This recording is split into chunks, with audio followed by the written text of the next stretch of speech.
কারা কারা আমার মতো এইভাবে আম, মুড়ি, গুঁড়ো দুধ সবগুলো একসাথে মিশিয়ে মজা করে আম খায়? আছেন কি কেউ? কেউ না। হ্যালো এভরিওয়ান, আসসালামু আলাইকুম। আপনারা সবাই কেমন আছেন?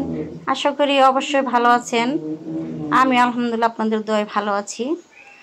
আমি কিভাবে আম, মুড়ি, দুধ দিয়ে খাই সেইটাই আপনাদের সাথে শেয়ার করতেছি। আসলে এই খাওয়াটার মধ্যে যে কি মজা, মানে যারা না খায় তারা বলতে পারবে না।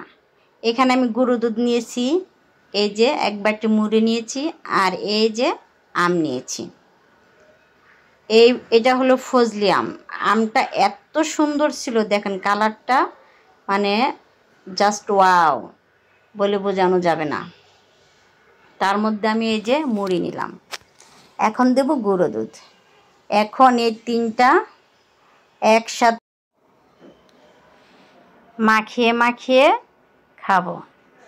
ইস, এটা খেতে যে এত মজার হয় বলে বোঝানো যাবে না। আসলে আপনারা কে কীভাবে খান আমি জানি না, তবে আমের দিন আসলে পরে আমি ঠিক এইভাবে, মানে আমার 2 বেলা, সকালে এবং রাতে, এই 2 বেলা এইভাবেই আমি আম মুড়ি খাই। এখন তো আপনাদের একটু দেখে দেখে খাচ্ছি যে চামচ দিয়ে, কিন্তু আসলে না। এই যে দেখেন, পরে মানে হাত দিয়ে মাখিয়ে খাওয়ার মজাটাই আলাদা। যারা খাননি এখনো আম আছে, এইভাবে খান, দেখবেন যে ইস, মানে এই প্রাণটা ভরে যাবে এটা খাওয়ার পরে। আবার আছে অনেকে মানে এর মধ্যে গরুর দুধ দিয়ে খায়, সেটাও অনেক মজা, সেটাও আমি খাই। মানে এই 2 ভাবেই আমি সবসময় আম খাই। আমি এক্সট্রাভাবে মানে আম কেটে যে এমনি খাওয়ার আমি খাই না কখনো। আমি এইভাবেই সবসময় আমের দিনে আম খাই। তারপরে তো আম খাওয়া শেষ, বাহিরে বৃষ্টি হচ্ছে, আর তারপরে যে বারান্দায় গিয়ে এখন বসে বসে বাদাম খাচ্ছি।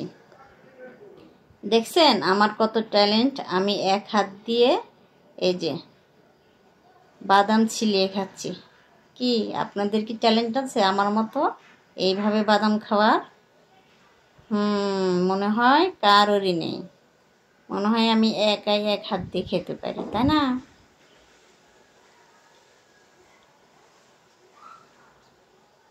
দেখতেছেন কত সুন্দর করে এক হাত দিয়ে ছিলে ছিলে বাদাম খাচ্ছি।